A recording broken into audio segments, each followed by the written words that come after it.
Hi everyone and welcome to Rage Print. I'm Andy and this is episode 14 of our chopper build.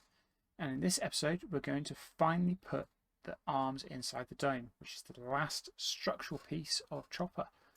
And then after that it's electronics, greeblies and painting. So why don't you join me and see how we get on. Right, buckle up guys, this is a long one. So we're going to start off with the upper arm A and B. I've printed them. So I've marked everything left and right. So as you can see there, so the two pieces mate together. You can see there's 5 holes. The 2 centre holes are for the nylon filament. The 3 outer holes are alignment pins. So just use a tiny bit of white filament. You might need to dowel the holes a bit bigger, but yeah, just put a bit of filament in there. It doesn't need to be long, about 3 or 4 mil. There you go, just like that. And then we repeat for the other 2 pegs.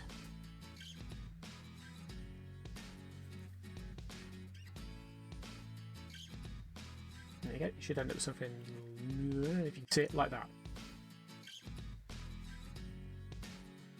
And I have here some strimmer wire, which is nylon filament, and that just slots through into the upper arm like that. Should come out the bottom, and I'm just using this as alignment at the moment, and then that should feed through into the 2 holes in the lower arm, well, upper arm B I should say. And then you line up the holes and then line up the pegs and just push together like that. And here I'm trying to work out which way around the elbow goes, but because I'm thinking, right, hang on, the arm goes together, the arm should be lifting up 90 degrees and the arm tilts it. So basically just trying to work out which way around the arm and the elbow needs to be. And now we just use some EMA plasti weld and very carefully put it on both sides and the pegs, but not near the nylon filament. Yeah, why am I using strimmer wire? I didn't have any nylon, and it is nylon. And fun fact, the first 3D printers used strimmer wire as their test, as sort of prototypes. There you go. So you want the strimmer wire or nylon filament, if you have it, to just gently poke out the bottom, and then you know you've got it all lined up properly. And then we'll repeat for the other arm.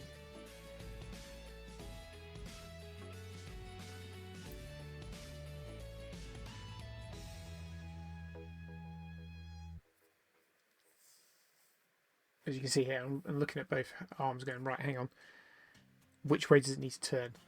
Have I got this the right way around? Have I got the arms the right way around?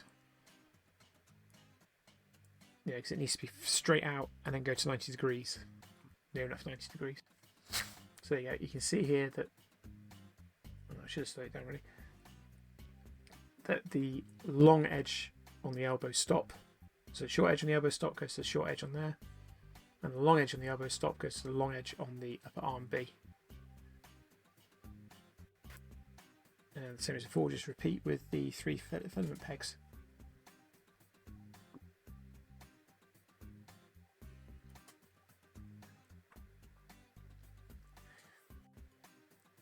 There we go. Now at this point I was thinking, this is relatively easy, there's nothing untoward or not straightforward here. And I think it just lulled me into a false sense of security, as we'll see later on in the video. It was getting very frustrating. But yes, get yourself down to, well, in that case that was Asda. Get yourself some strimmer wire. It's 1.75mm or just under. It's perfect. I'll be using it in the doors as well.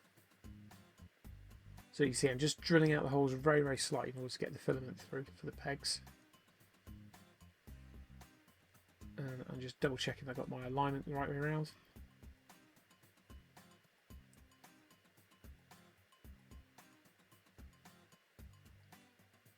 And then we're just going to run the EMA.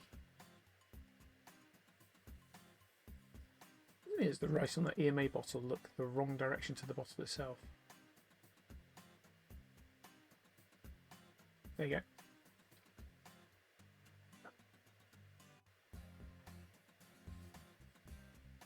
So now we start off with the claw.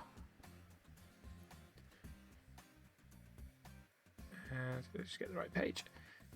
So take the main gripper, or claw if you want to call it. So I put the elbow in just to help. And just making sure that I don't need left on my right and the right on my left to get mixed up. And we need an, if I find it, M3 times 20 countersunk screw. If you have hex, that would be better,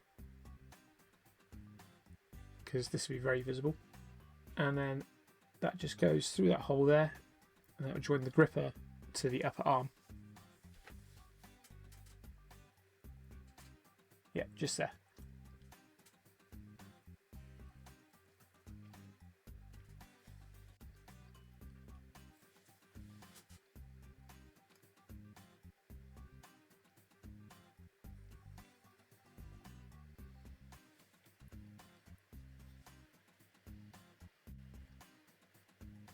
And there we go.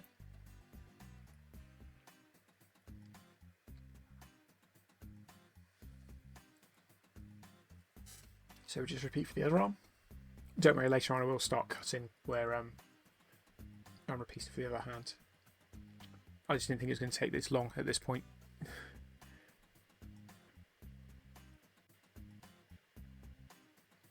There we go. There's the other arm. As I said, hex will probably be better. It fits in more the fact there are no Phillips screwdrivers in space. So M3 times 25. And that's going to attach the upper arm to the, what Mike calls the arm frame. I call it the elbow.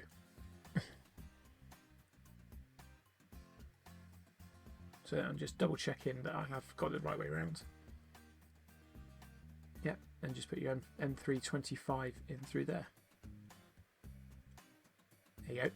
Now I'm using hexes. So this is going to be visible, so hex would be better. It fits the theme in inverted commas. So yeah, no Phillips screwdrivers in space. I don't like that argument. It's a very simple way of putting a screw in, as is just a normal slotted screw. So why wouldn't they exist? I suppose it breaks the immersion. But there you go. That just goes all the way through, and then that creates a nice free joint. You can see there where you've got the short to short, long to long to create the elbow and give you the 90 degrees. So again, I just repeat for the other side. After dropping the screw.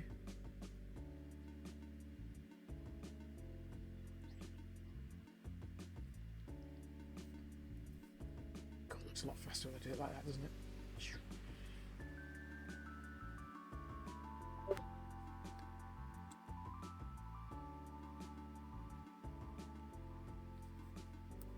There we go, 2 joints. And we have 2 wobbly chopper arms. Let's see either side of them. You can see the character now already. Yeah, chopper's arms, can't be anything else. So the next step is to take out the, well, I've already taken it out, but is to, if you haven't already removed the filament guides, get yourself a length of nylon filament and tie a knot in the middle as tight as you can.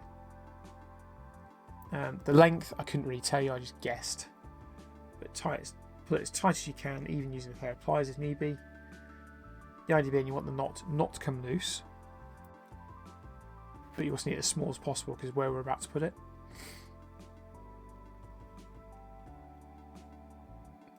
And clip off the end so you got a nice sharp angled corner like you would if you were to put filament back inside the printer.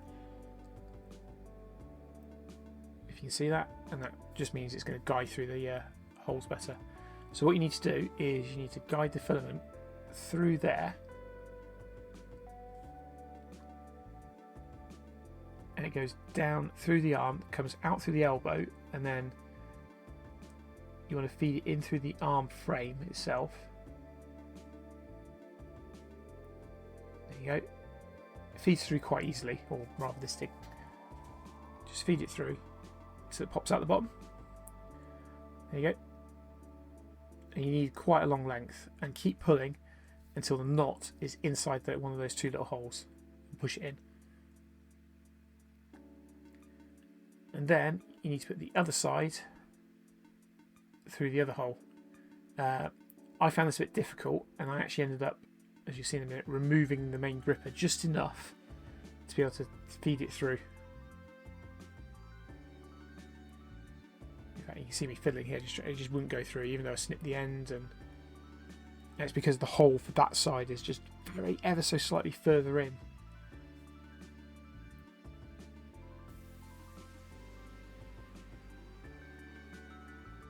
So I think if you were to come at it another way, I would put the filament in the gripper before you screw the gripper on the first time.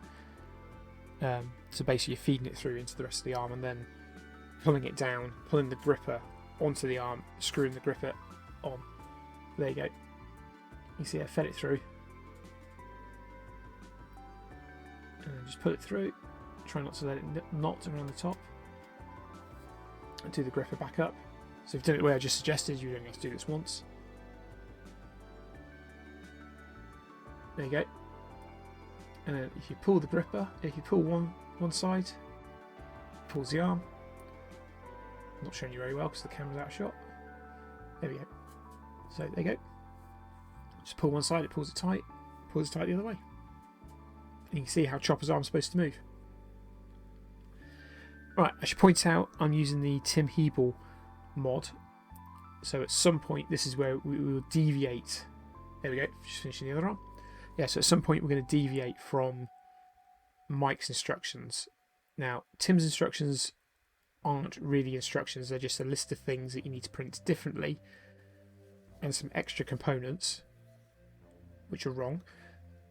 And then you're pretty much on your own to work out how it goes together. So now we're doing the lift mech.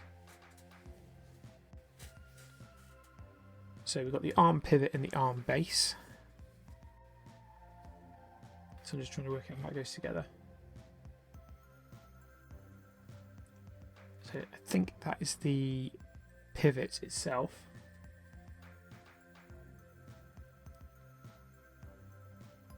No, sorry, that's not the arm pivot. And that's, yeah, so we need some 5x5 neodymium magnets. And we're just going to epoxy 2 magnets into the pivot and 1 magnet into the frame. Or it just says frame. We need to make sure that all the polarities match in that the frame will attach to the arm pivot at both points. Again, everything was going really well at this point, so I was quite happy, just poodling along, and yeah, so a bit of epoxy in there, bit of epoxy in there, and then just pop 2 magnets in. As you can see, I'm marking the top of the magnet that I take off. No, sorry, the top of the magnet's left after I take one off, to show that that's the arbitrarily north side. Yeah, so it's the same direction as everything else, as the other ones. So again, just pop the 2 into the pivot, and then we put 1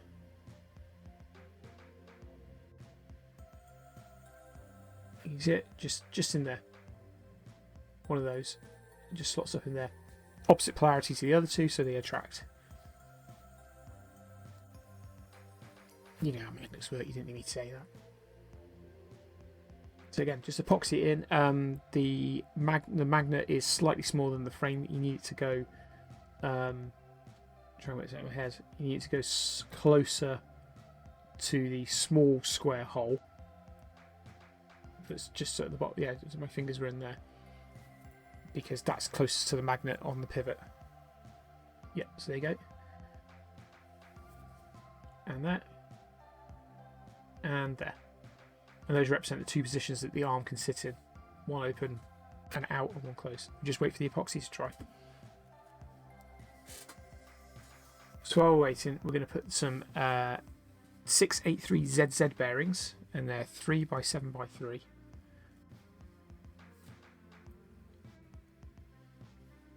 And you want 2 of those for each frame, so 4 total. 1 in there, and 1 on the other side, which you'll see in a second. So they just push in, friction fits fine. In my case, I needed a bit more friction to fit it. And there you go, just push in. And that gives us our ability to tilt.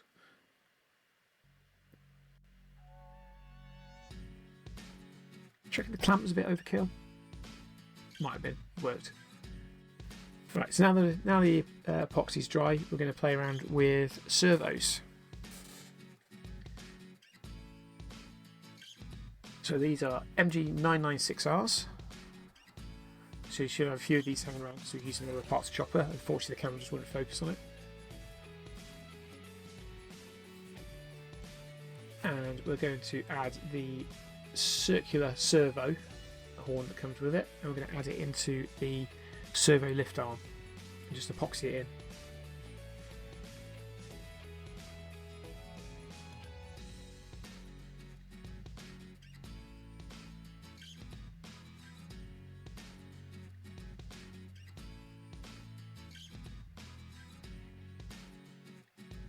Yeah, just epoxy it in, repeat for the other one, and we just leave it to dry.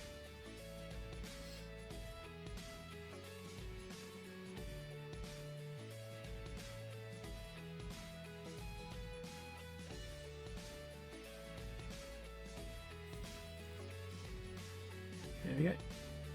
So now we're going to fit the servo bracket to the frame, and we're going to use M3 square nuts.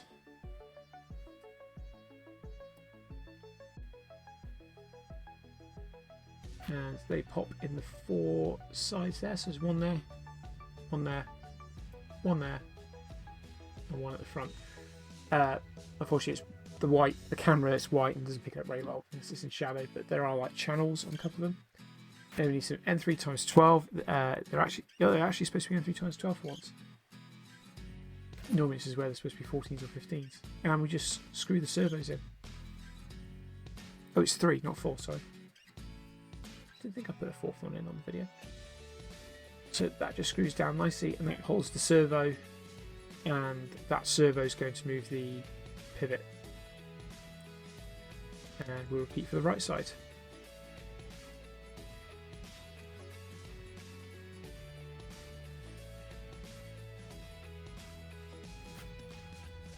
Just clean my hands, and I somehow managed to cut my finger using that by poking the holes out. So yeah, that just screws down.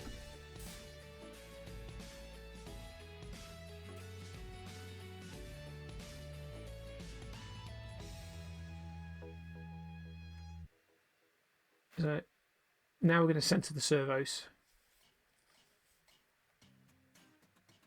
Just trying to work out which way around it's supposed to go. So you can see there that the gear should be facing the straight edge of the bottom frame, or the bottom plate.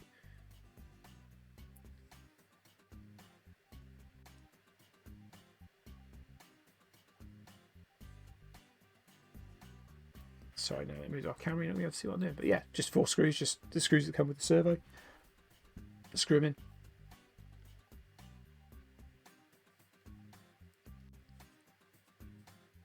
There you go. And I was finding some of the screws were actually starting to the heads were starting to dethread. Yeah, the heads were starting to round out, which is annoying because I had to take the servo off about 2 or 3 times.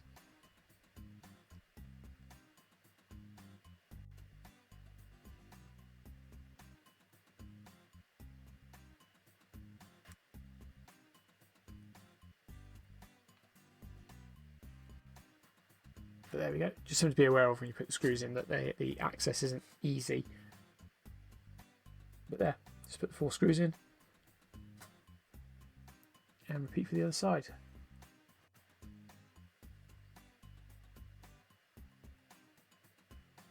And there's me questioning whether I had that the right way around or not. So have I got it the right way around?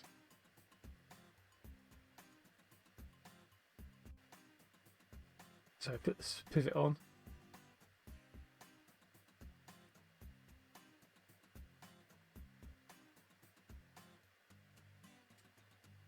And it turns out I did get it the wrong way around. So in actuality, you want the gear facing the curved side, not the straight side. I got it the wrong way around the first time. When I went to put the pivot on, it's like, this doesn't work. The pivot's in the wrong place.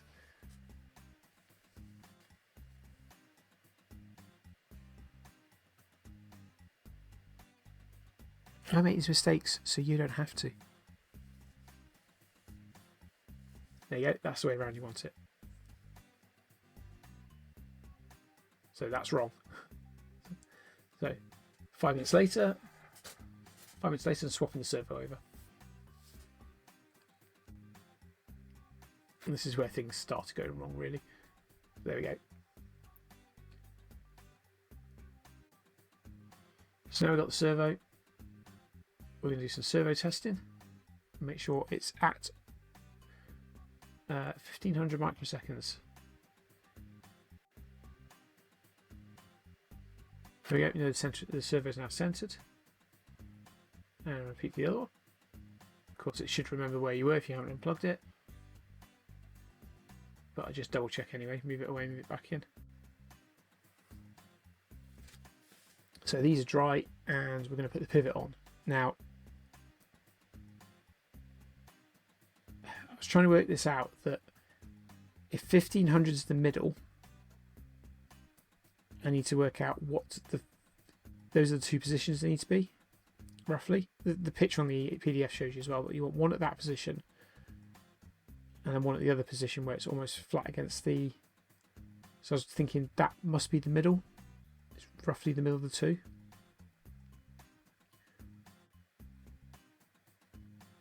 So I put it on like that, screw it on.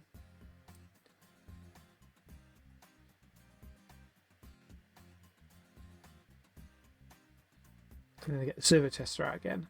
And I think, right, let's try it. Let's see what the full range is. You know, what happens if it goes all the way up and already closed. And it seems fine there, and it can't quite do it. So what I decided to do is I decided to leave it at the maximum movement range.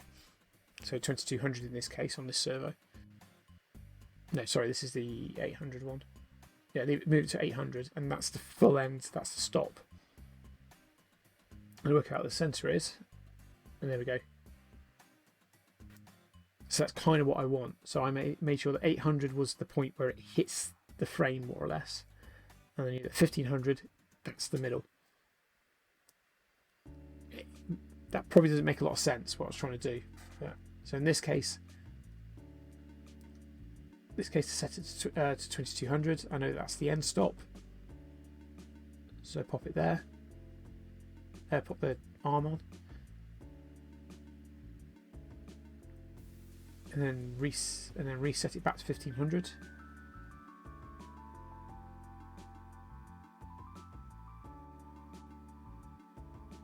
Here we go, 800, which gives us the other end of the movement.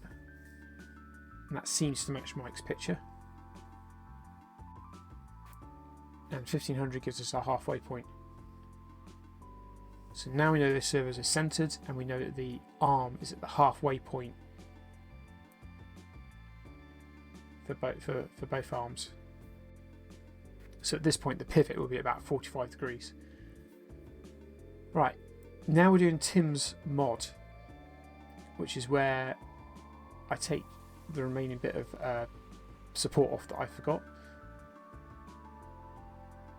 And we end up with that. We got, I don't know if you quite see it, it's like a star design. Yeah, I don't know if it quite pops out, it's like a star design.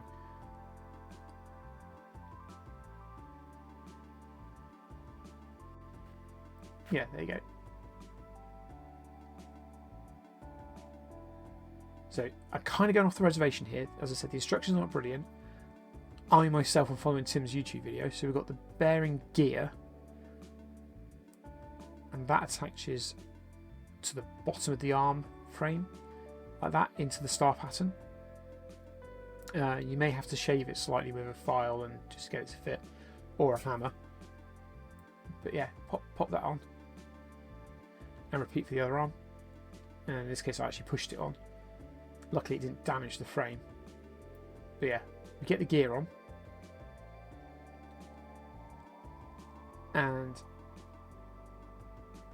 now we need to. So this is where I go.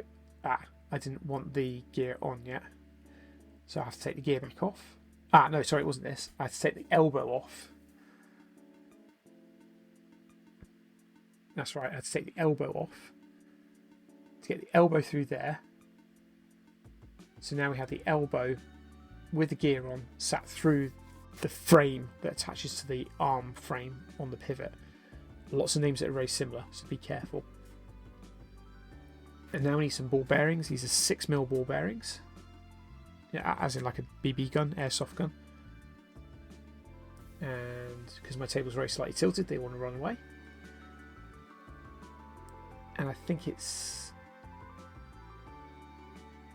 10, 11 ball bearings. 12 ball bearings. I think it's 12 ball bearings. 2 seconds. Basically, you put the ball bearings in there, and once you finish dropping them, you kind of get them into the channel.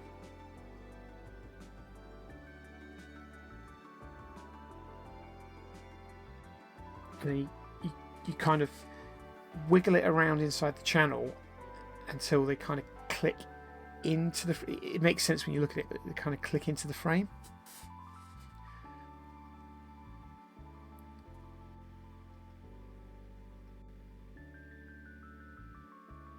Yeah, you need 12 ball bearings per arm. So you see that you kind of. It is very hard to describe, but you can kind of see what I'm trying to wiggle the ball bearings into the channel so that the elbow will then sit inside the arm frame properly, creating, trapping the ball. There's like a race inside on the inside of the elbow and on the inside of the frame itself. So I'm trying to get them in there. And then you kind of then they should start turning around freely. In fact, there you go. You can see it's just starting to turn. And I'm being very careful not to drop it or move it too much. So you can see. And now I need to take the gear off, which I bashed on with a hammer. Always read ahead on the instructions. So I get the gear off carefully because I don't want to disturb the ball bearings.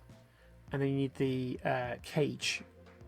And that goes on the bottom, through the bottom, back up that way. And then you need to line them up and just push the ball bearings into each slot on the cage so they're in the race, held apart by the cage, and they're all equally distributed. Just like that. Probably been better if I had red BB so you could see the difference. And then that's created a bearing to all intents and purposes. So yeah. So we're happy with that. And then we just put the gear back on. Preferably without a hammer this time. So there you go. Let's use the hammer. So that was relatively straightforward. I had to watch the YouTube video a few times that Tim did, and I will link it in this video. And you end up with something like that, and that's going to create the Rick wave effect. So now we need to put the nylon filament back through the elbow again, and I need to make sure I get the elbow the right way round, so short to short, long to long on the end stops, and just feed that through and put the screw back on.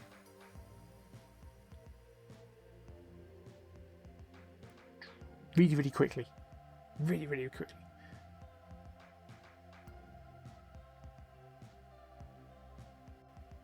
Right, so there you go. So now we have the ball bearing, the bearing inside the arm frame. We still can pull the arm tight and loose to straighten it out and clench it up. And now we have the ability to twist the arm as well.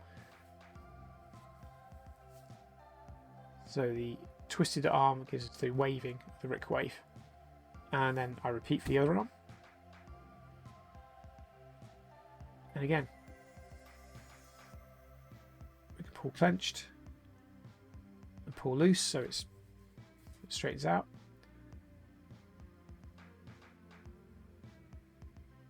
And we also have the twist as well, which I'm going to show you. Well, I'll do. There you go.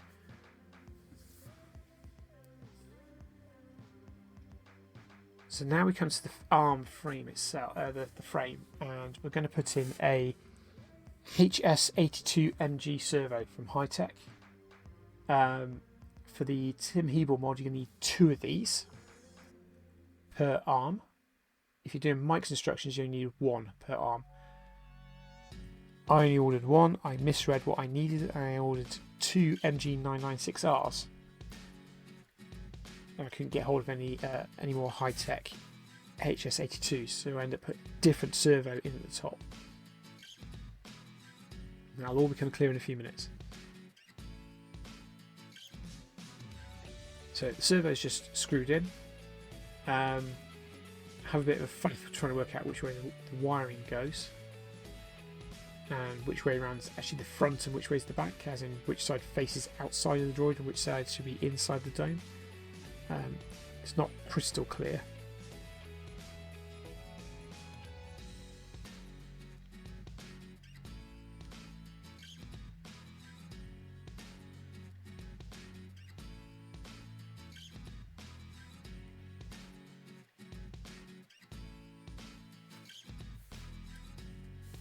So there we go. As you can see, the wiring comes out the side and then gets fed along that channel there. I'm still not convinced, but that is the way it goes. It just seems like it would be better to have the wiring come out the same side as rather than putting a bend and kink in the wire.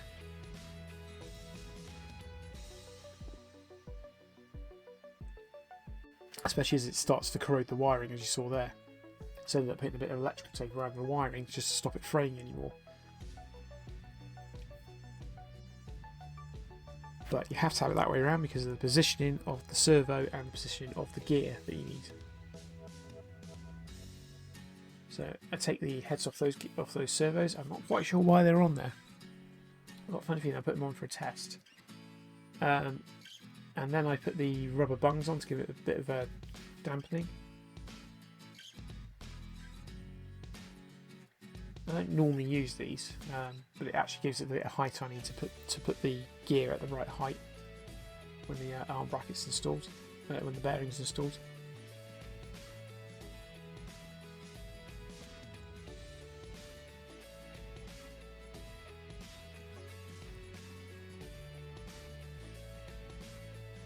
So we just attach the servo in. That screw's a little awkward to get to. There is a channel for it, but it's still a bit awkward. Probably needs a very long-handled screwdriver, long shafted screwdriver. So originally I tried using Tim's servo horn, and it didn't work. I couldn't get on with it, so I went back to Mike's original ones. I got a funny feeling that's what Tim ended up using as well. So these ones are much easier to work with. So just using an M3 square nut and a little screw. So M3 times 8mm, I think that was, and the M3 square nuts. We also need the 2 servo horns. If you have the single horn, that would be a lot easier than what we're about to do. Because I'm going to snip off one side of the horn completely, and then snip and then cut it down to fit inside the hole. Taking off about 3 holes. There you go, taking off all the holes effectively.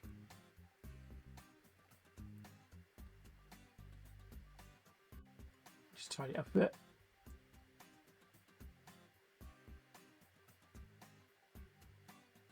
And remember to remove the brim from the inside. There we go. So the horn, so the servo horn should be attached. So you can see like the screw hole at the top. That should be at the top of the on top of the servo. The flat side should be against the servo gear itself. Yeah, the mounting point. Didn't explain that very well, did I?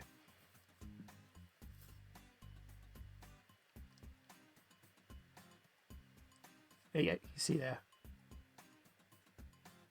So that side is where the screw goes in to attach it to the servo, and then we just wait for the epoxy to dry. So once the epoxy is dry, we have to try and work out what we're doing here. So I just attached the servo. I attached the servo horn to the servo. I've lost the 1500 microseconds, so it doesn't matter at this point. And then we need to put the nylon wiring. Attach the arm, put the nylon wiring through. It would also help if I had the other servo at this point. In fact, actually, no, it wouldn't have helped at this point because there wouldn't have been a lot of room to work with, but I could have done with the other servo. So then every square nut goes inside there. And what we're going to do is we're going to feed both sets of nylon wire through, so they cross each other over that square nut, and then we're going to put the screw through it.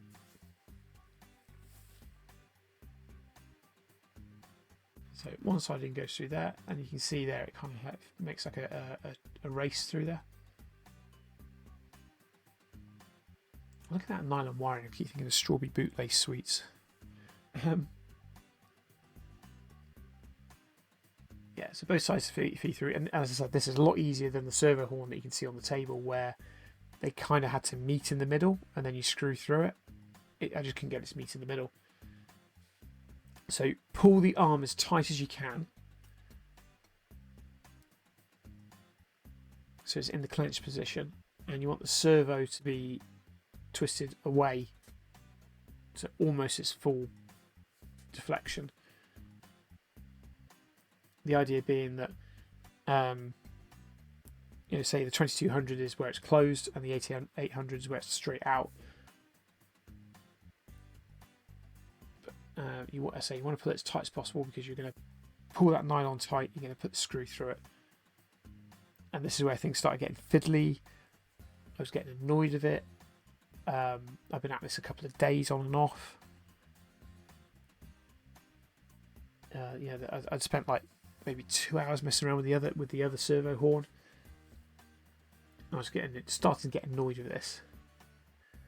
As you can see, I'm starting to cut loads of bits out. It's just like, you don't need to see me getting frustrated with it. You just need to see it working.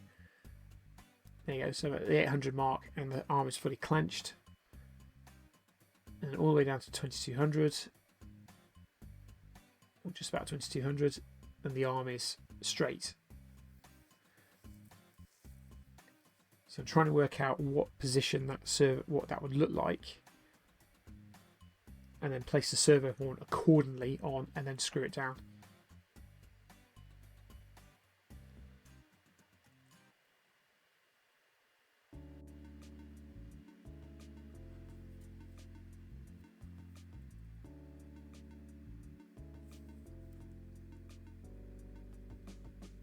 I mean, it looks good, doesn't it? And it's working well. Don't get me wrong, it's working really well. It's just getting it to work in the first place, or getting it together.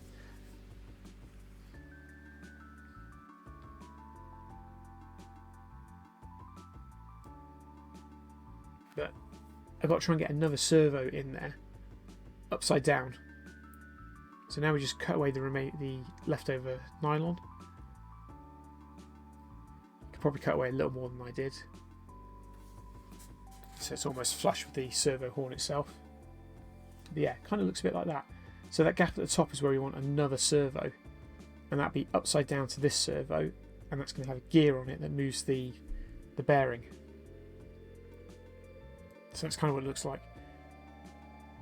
but you have very little room to work with. So I'm going to repeat for the other arm.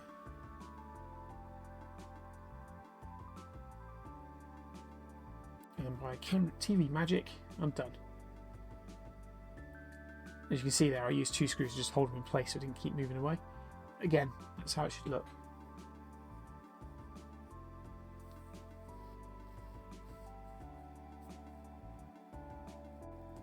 So now we're going to add the arm pivot to the frame.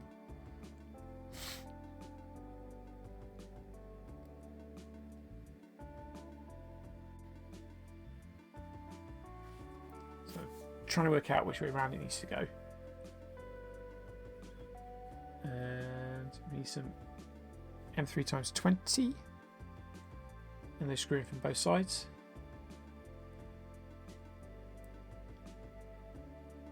And those screw through the bearings and through the pivot.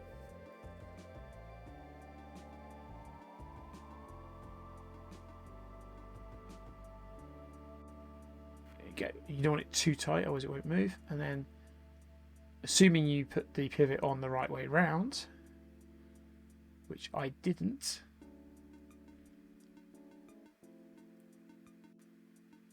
because I'm an idiot. Come on, work it out. You got it the wrong way around. What do you need to do?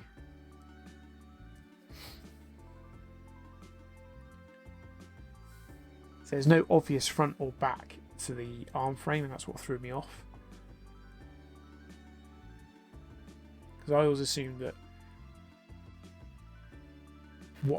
that was the back, and it turns out that the flat side is the back.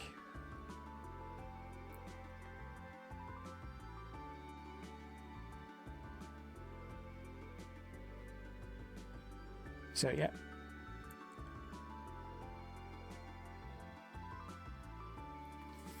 Spending time doing some more unscrewing, flipping the pivot round. Again, I think this is probably just the frustration with the arm nylons and the arms, and it's just I was just not thinking through. It was more a case of I want to get this done, get the next bit done, get the next bit done. And all that's probably down to the pressure of wanting to get the videos out on a regular basis, and also just because I just want to get it working. And yeah, that's the way the pivot should go, and the magnets should stop it at the 2 places, like that, and the other side. And then the arm will clip on like that. If you had the other servo, you could do it at this point. In fact, it'd be much easier if you did have the other servo. So now I'm just checking that the servo is still at 1500 again. Or no, full clench. I want it at full clench at all times. But I'm just seeing how it looks at the moment. You can kind of see how it's supposed to work.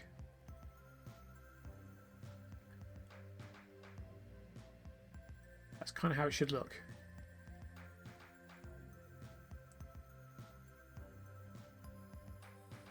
And then we mount the pivot onto there.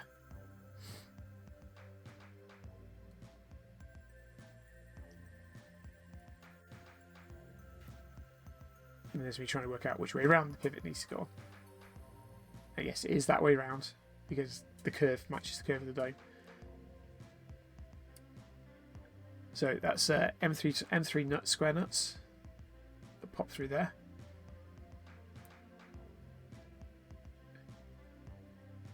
I'd advise probably poking those out first before trying to put the square nuts through. And the sacrificial layer was quite tough, so I actually ended up having to smash my way through.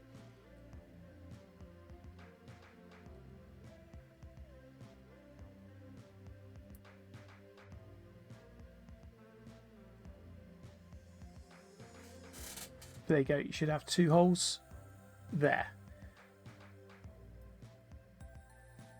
There They should line up with the 2 screw holes that you can see at the top of the arm pivot. There's the M3. Yeah, the M3 times 12.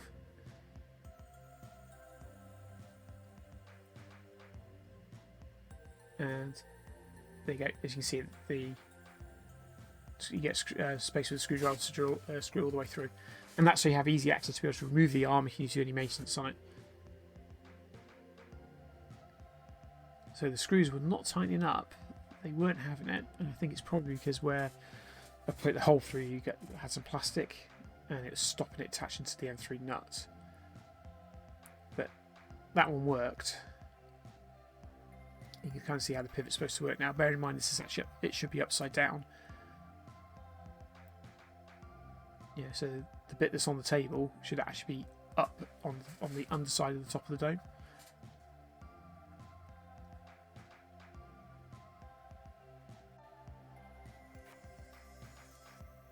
So M3 times 20. And we're going to attach the servo pivot arm to the frame.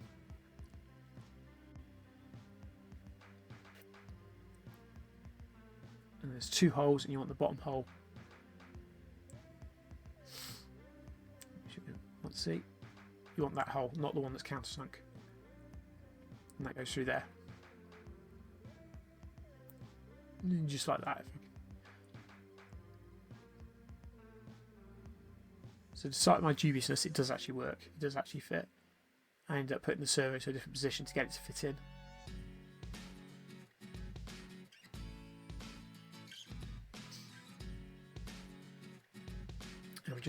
And now we're going to test it to make sure that the pivot works. And it slams on my hand, which is always fun. There we go. So that's the closed position inside the dome. And the other position when I open it back up, hopefully. That's now the arm out of the dome, ready to do the animation.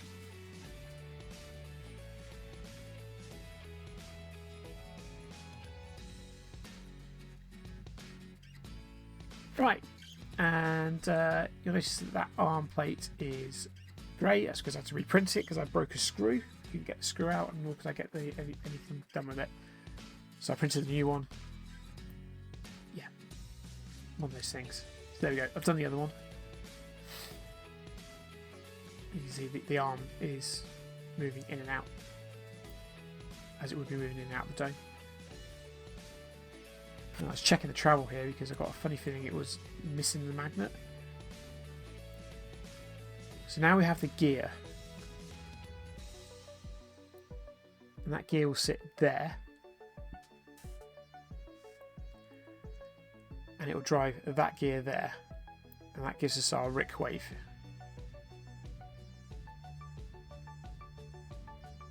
Just like that. So I need one of those to go there. Now, as I said, I couldn't get hold of any more HS82MGs. So 3 weeks later, I ended up getting these, which are physically the same size, but as we'll come to see in a few minutes, the gear is in a different position, and I don't realise until too much later what my issue is. So the first issue I've got is there's no space for the wiring. The wiring should go there. There's no space for it. So I end up snipping away and breaking away some of the frame to get it to fit. So I'm thinking, this isn't right. Why is this not working? This should fit. It's the same size servo. That should have been my first clue. There's no servo horn required on this one. It just pushes onto the servo. So you're creating your own thread, effectively. And you don't need to worry about centering the servo at this point because it's a 360-degree gear. There's no change, there's no difference for it.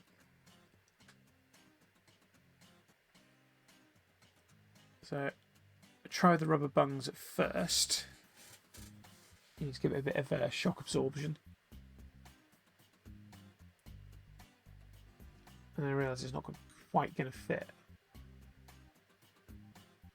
Can't remember if I get as far as actually putting it on and then... Yes, I do. I get as far as putting it on and realise that when I go to put the gear on, it won't go on.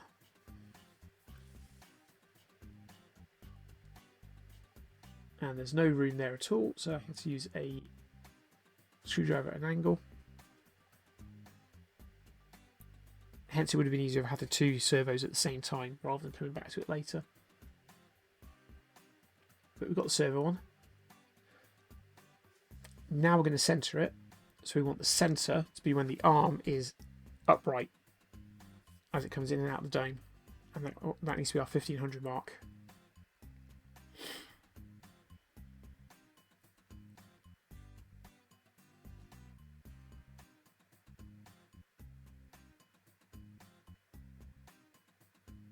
So this is the point where I really regret doing Tim's mods, because most of it are my own doing, of buying a different servo than the one in the spec, but also just because I was not on paper and in principle it makes perfect sense how it's supposed to go together, but when you come to put it together it just doesn't quite fit, or you haven't got enough room to get the screwdriver in to do the screw up on the servo. So you know, two of the servos that you'll see later don't have any screws holding them in, holding the horns to the servos. So here you go, removing the rubber bungs. I really should have realised by this point these were the wrong servos. They weren't really going to work as well as I thought. Which is the wrong statement actually. They do work. They're just the wrong position of the gear for this design. But once you make some modifications to the frame, it's the right servo. So it's the wrong servo, or the right servo. So you see I'm trying to get the gear on. I'm trying to work out the position of this stuff. So I'm trying to make sure that one thing, that upright, I've actually got it the right upright, as in frame is the right way around. So upright for the arm is the servo with the gear on is the top. And now I've taken the rubber bungs off, I'm trying to get the gear on, and I find it's still not fitting. And I can't work out why until I realise, as you'll see here, if I move that cable out of the way, the wall's in the way. I'm thinking, but this is supposed to fit like this. Why is there a wall in the way? Is the gear supposed to be that side? But then what about the wiring?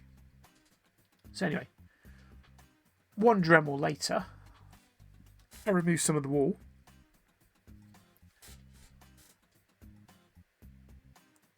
And it fits. And I get the gear to fit as well. And there is 0.5 mil, if that, clearance, but it works. So now I've got to take the servo horn off again to screw the servo in.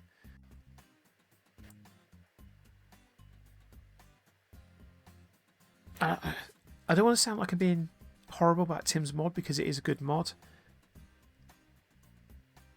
It's just the way I've done it. I think I had more trouble than I should have. So there you go. The gear's on.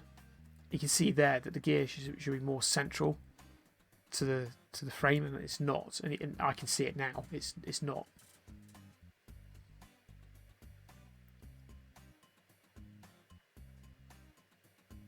Yeah, so it should be more in the middle, not to the left or the right of the frame.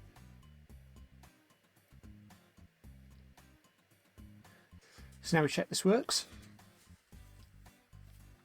There we go. So now we have the Rick wave. I'm sure you'd like me to explain what the Rick wave is, but I'm not going to. You have to try and join Mr.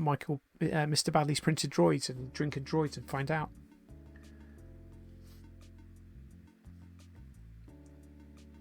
So now we can attach the arm to the frame. And this is where I realised that because the servo gear is too far over to the off centre, there's not enough room in the frame now, and the frame is bashing the gear. And I'm just sort of thinking, I'm going to throw this out the window in a minute. I very needed a few times just to throw it out the window and walk off and leave it.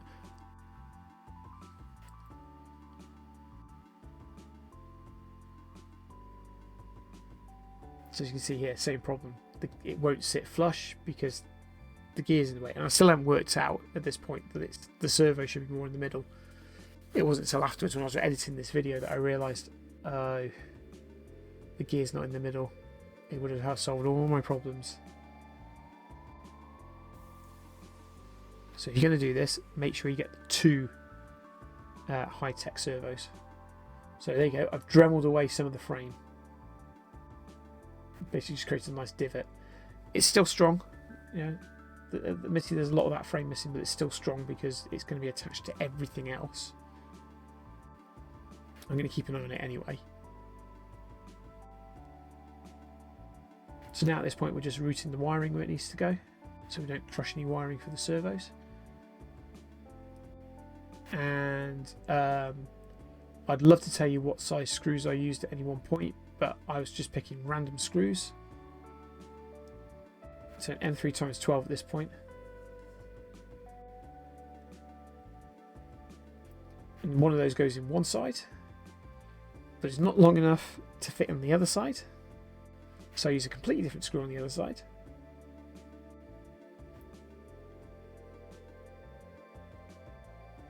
As you see, you can tell from the way I'm building, I was just like, I want this together.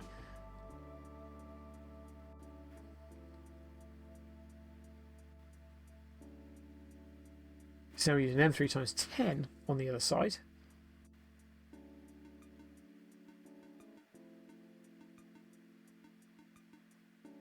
Because the servo gets pushed otherwise, so we need to use a shorter screw.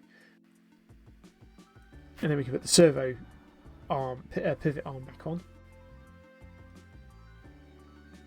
Check that the gearing's working, that everything's moving freely. And it is. But now I'm trying to put the nylon flex servo horn on, and I can't get my fingers in far enough. And I'm trying to push down, I haven't got enough grip to push down. I'm actually, hurting my fingers doing it. There is no way I'm going to get a screw in there to push to screw the servo down, the horn on the servo horn down onto the servo. So again, I'm going to have to keep an eye on that, make sure it doesn't work itself loose.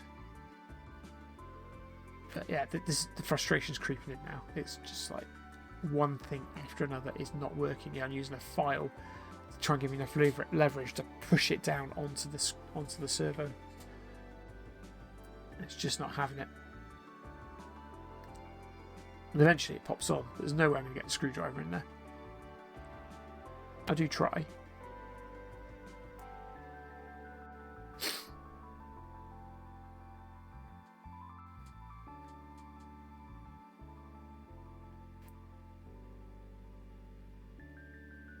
So you see, I pop the screw in, and then I'm just trying to find an angle I can get the screwdriver into. Will it get in that angle? Can I get it in through there? Can I do it through there? Or there's just no way. I can't see how you're supposed to do it. I mean, there must be a way, but I can't see the way to do it. It's trying all sorts. Maybe using a pair of pliers or.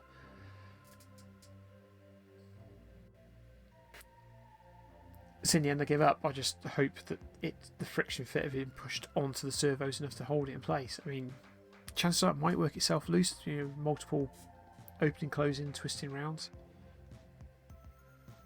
So now we just put two screws onto the other end of the frame to hold it in place. Again, I couldn't tell you what they were. I just picked two screws that would probably fit the length.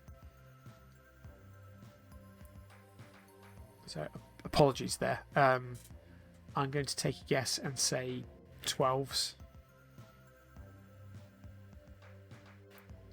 But there you go. That was painful. But there's one. But now that I've done one, that's it. Before I switch to the other one, I need to glue the gripper plate onto the arm. Now that I'm happy with the position of the nylon wire.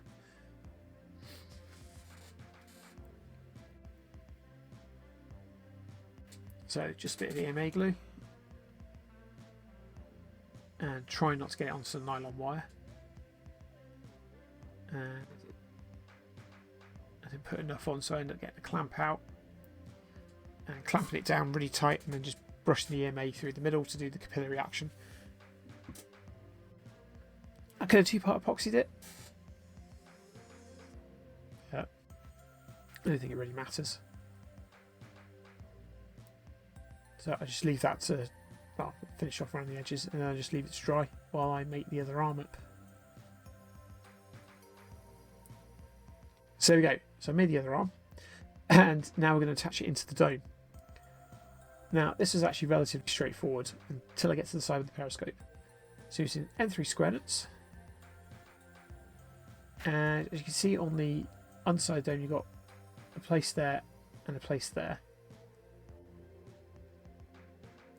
and you just push the M3 square nuts in.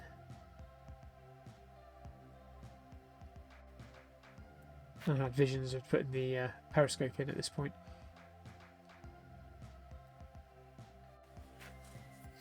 So you get the M3 square nut in, and then we're going to attach the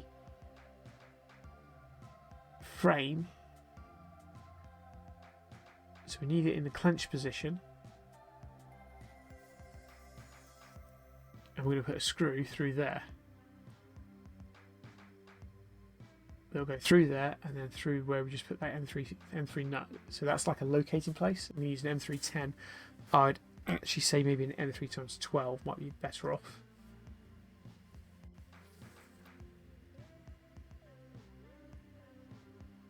Your mileage may vary on that case. So we need to use the two grub screws, set screws, also as locator pins. And then use some two-part epoxy, because you can see the two holes just in front of the door. So two-part epoxy there. You could put two-part epoxy all the way across the bottom of the base plate. I probably would, after what happens here. And then the door kind of slides in, as you see, and then you should get a lock. So you should have the two set screws lock in, and then you've got the bump of where you put the square nut should pop in. And then you know it's in the right place. And it says N3 times 5s. Let me get these out. Oh, screw N3 5 screw there, which is where the N3 square nut is. I probably would do 10, possibly 8. So why did I show you 10 earlier? I got myself confused now. Yeah, and then I'm just going to EMA it to the bottom of the dome. It's not really the bottom of the dome, is it? It's the underside of the top of the dome. But yeah, just glue it in and putting pressure down at the same time to make a good bond. And hopefully, if you've got the alignment right, the screw should attach it to the dome. The set screws should attach it to the dome, so it shouldn't be going anywhere. And then you just push the arm down. Make sure you're not trapping any servo cables at the time. And then close the door. As you can see earlier when I was testing it, the gripper arm, was knocking on the door, so that's why I've tilted the grip, the main gripper, up slightly. But when it is coming at the door, it needs to sort of tilt back down again, slide out, and then it can straighten out again. Right, so that side was easy. Now we've got the other side. And because the periscope's in the way, it makes it harder for the door. So you can see here, I'm putting the EMA down first just to try and get it a bit more sticky.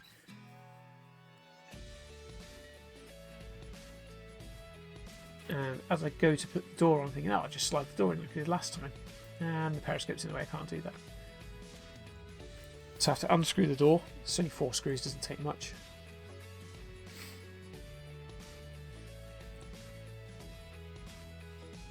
I'm just trying to undo it enough that I can just tilt it and end up taking the whole thing off. By this time the EMA has dried, as has the epoxy I put on the set screws.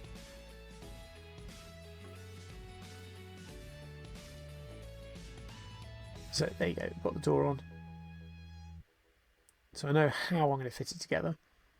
I'm trying to get it to line up now with the set screws and the locator bump on the bottom of the dome. I realise the epoxy is well set by now, so I put some more epoxy down on the set screws. And then attempt to reattach it all back in. All within the 5-minute drying time. And this is the point where I go, the screw's not going through. And this is more down to the print than anything. There was too much of a bump or too much. It was not the N3 square nut wasn't lined up properly. So in the end, I'm just relying on glue and the 2-part epoxy to the grub screws. There is a screw in that hole, but it's not tight down.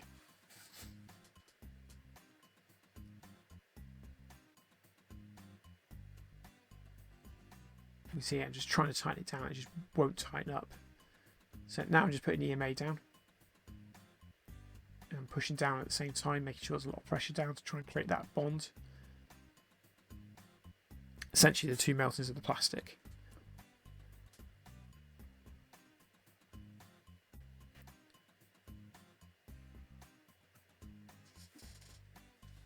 And then, like before, the dome arm just rests in. And I just screw the door back in.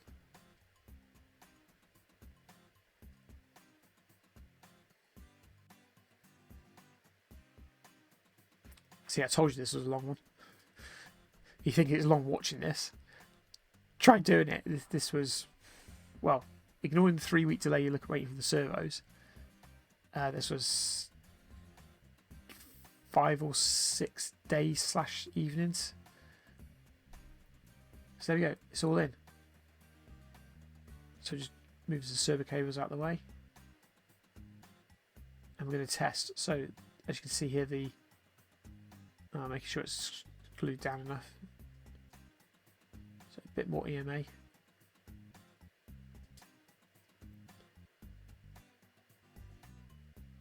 Yeah, 10 to 9 at night, I was getting naked. So there we go, we're done. That was hard work. I won't lie, there were times that I was ready to throw those arms out of the window. I think every single stage of that had a problem. And obviously some of it am I making, buying the wrong servo, the right size, the gearing in the wrong place. I should have just bought the high techs and waited that little bit longer. As it was, I waited 3 weeks for those. Yeah, I'm mentally exhausted. I only spent about 40 minutes this evening finishing it off, actually putting them in the dome and then putting the dome back on the body. That's a culmination of about 5, maybe 6 evenings, evenings/days, plus the waiting period for those servos. I just got to the point I had enough. I really had. I just wanted them done, and I made more mistakes because of that. Silly mistakes as well, and you can see a lot of those in camera. I cut an awful lot out, where I was just doing stupid mistakes. Yeah, so they're in, and go the right way. Doesn't look half bad, really, does it? Looks like chocolate to me. All right, the wrong colour, but it looks like chocolate. So I am pleased with it. I'm pleased they're done. I think if I'd done those first, as in I'd done all the dome first, I would have struggled to get the motivation to carry on. It's because those are the last bits. I know all I need to do now. It's just the electronics and the greeblies, and then it's painting.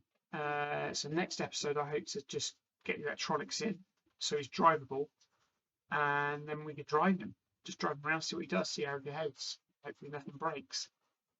So I still got to right.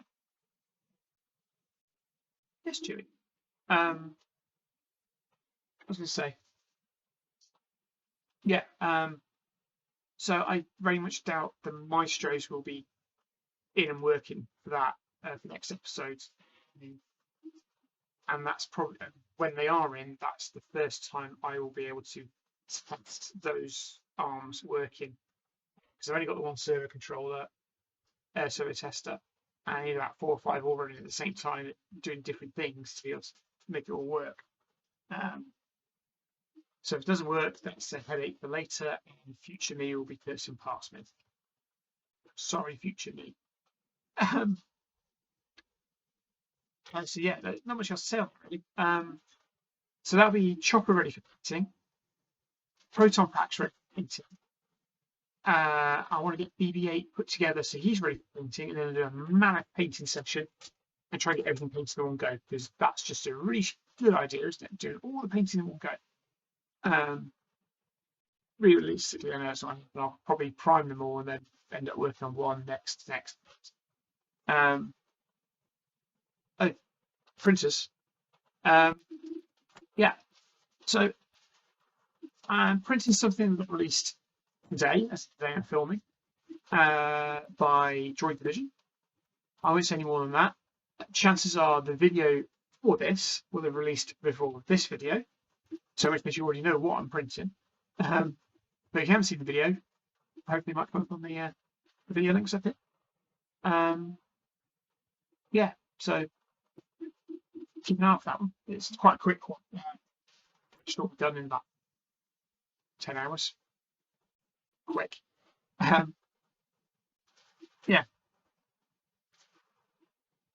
I'm mentally exhausted. I'm just done. So what happened? Yeah. So I said today that the Droid Division released those files today. It's been printed now. Obi-Wan, the first 2 episodes are releasing this Friday for me. It's the day I'm filming. And a load of my Droid Builder friends are currently in America for Star Wars Celebration. I hope you're having a brilliant time, guys. I'm insanely jealous. Bitterness here at all. Yeah, and then the next thing will be DB UK, which will be a couple of months, but yeah. Oh, that's it, Loz. So Loz is waiting for his droid to come back from the painters. Once that's back, I can put the electronics in the head, or rather reattach the electronics and get that working. Get that working for Loz, and then he can take it to the UK and he can show everyone, what it is. That's not the dome that he will be using. That's the old dome, which hopefully paint on. It's a long story. Suffice to say, there'll be a secondary dome going on in the long term. So yeah, I think that's it. I've rambled off. This is already a long episode. I apologise for episodes. I really wanted to keep it about 40 minutes at the most. So even the amount I cut out, it's still going to be a long episode. I was half considering cutting it in half, but that's just kind of frustrating to sort of tune in next week to see me still sat there building Chopper's arms. Let's get it all done and dusted for one episode. So if you made it this far, thank you for watching this long. Yeah. So bye for now, and I'll see you again soon.